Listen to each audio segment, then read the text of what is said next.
Assalamualaikum warahmatullahi wabarakatuh. Perkenalkan, nama saya Ratu Indriyanti Wandiahya dari kelas MN21I.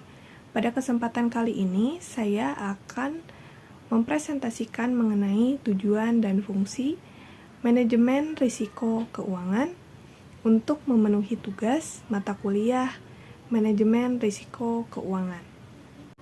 Manajemen risiko keuangan adalah proses identifikasi, evaluasi, dan pengelolaan risiko yang terkait dengan kegiatan keuangan dalam suatu organisasi.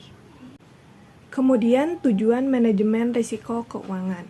Secara umum, tujuan manajemen risiko keuangan terdiri dari 6 tujuan, diantaranya sebagai berikut.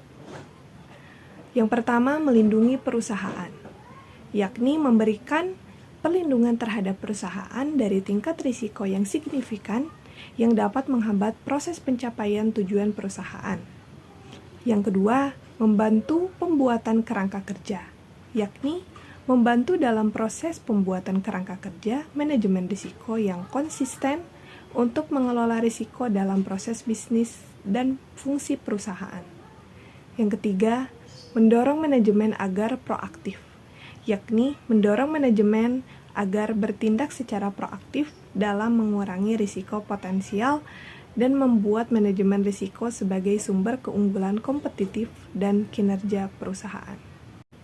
Tujuan keempat, sebagai peringatan untuk berhati-hati, yakni mendorong semua individu di perusahaan untuk bertindak dengan hati-hati dalam menghadapi risiko perusahaan demi mencapai tujuan yang diinginkan bersama. Yang kelima, meningkatkan kinerja perusahaan, yakni membantu meningkatkan kinerja perusahaan dengan memberikan informasi risiko yang disebutkan dalam peta risiko. Ini juga berguna dalam mengembangkan strategi dan peningkatan proses manajemen risiko secara terus-menerus. Yang terakhir, sosialisasi manajemen risiko, yakni membangun kemampuan individu dan manajemen untuk mensosialisasikan pemahaman tentang risiko dan pentingnya manajemen risiko. Kemudian yang terakhir, fungsi manajemen risiko keuangan. Yang pertama, perencanaan atau planning. Dalam fungsi ini, perusahaan merencanakan visi, misi, tujuan terkait dengan manajemen risiko keuangan. Kemudian diikuti dengan menetapkan target, kebijakan, dan prosedur yang berkaitan dengan manajemen risiko. Yang kedua, pelaksanaan atau actuating.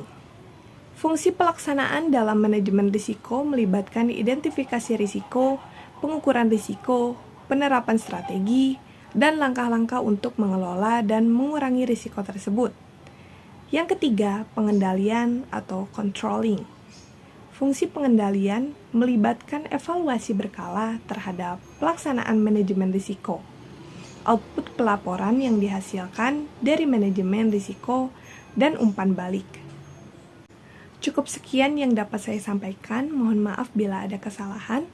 Terima kasih. Wassalamualaikum warahmatullahi wabarakatuh.